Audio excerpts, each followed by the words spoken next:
ചുമ്മാ കുറെ ആൾക്കാരെ സൗഹൃദത്തിലാക്കി എന്താണ്? അല്ല, നമ്മൾ ഫ്രണ്ട്ഷിപ്പ് ഇടങ്ങൾ വായനശാലകൾ പോലെയുള്ള സ്ഥലത്തിൽ ആണ്.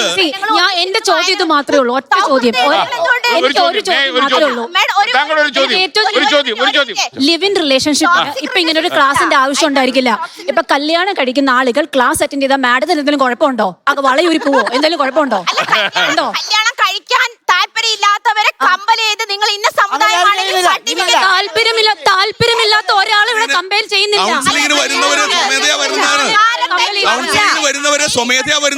മാഡം, നമ്മൾ ജീവിക്കുന്ന 2026 മലയാളത്തിൽ 2026 ജീവിക്കുമ്പോ കുട്ടികൾക്ക് അത്യാവശ്യം ബുദ്ധിയുണ്ട് ആരെ കല്യാണം കിടന്ന് മനസ്സിലാക്കാൻ.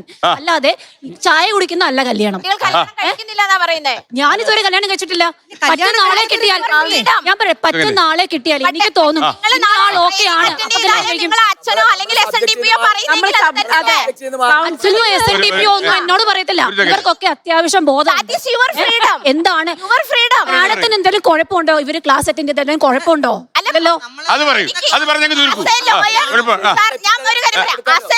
ഞാനൊരു ബിസിനസ് ലോയർ ആണെങ്കിൽ ഞാൻ പറയും കുഴപ്പമില്ല, കേസുകൾ വന്നോട്ടെ പക്ഷെ അങ്ങനെയല്ല. സൊസൈറ്റി കമ്മിറ്റഡ് ആയിട്ടുള്ള കേസുകൾ എങ്ങനെയാണെങ്കിലും ഉണ്ടാവും. ഞാൻ പറയുന്ന നിലവിലുള്ള ട്രെയിനിങ് സിസ്റ്റത്തിൽ ഈ ട്രെയിനിങ്ങുകൾ കൊടുത്തോണ്ട് നല്ല രീതിയിൽ നമ്മുടെ സമൂഹം വഴിതെറ്റി പോകാത്ത രീതിയിൽ നന്നായി വരും എന്നാണ് എനിക്ക് പറയാനുള്ളത്.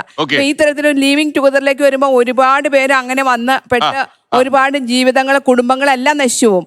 അതുകൊണ്ട് ട്രെയിനിങ്ങൾ വളരെ നല്ലതായിരിക്കും. ശരിക്കും ഒരു സ്ട്രോങ് ഫൗണ്ടേഷൻ ആണ് ഈ കപ്പിൾസ് കിട്ടാൻ പോകുന്നത്. സിലബസ് ഓൾഡ് ആണെന്നൊരു പരാതി ഉണ്ട് കേട്ടോ. റെഡി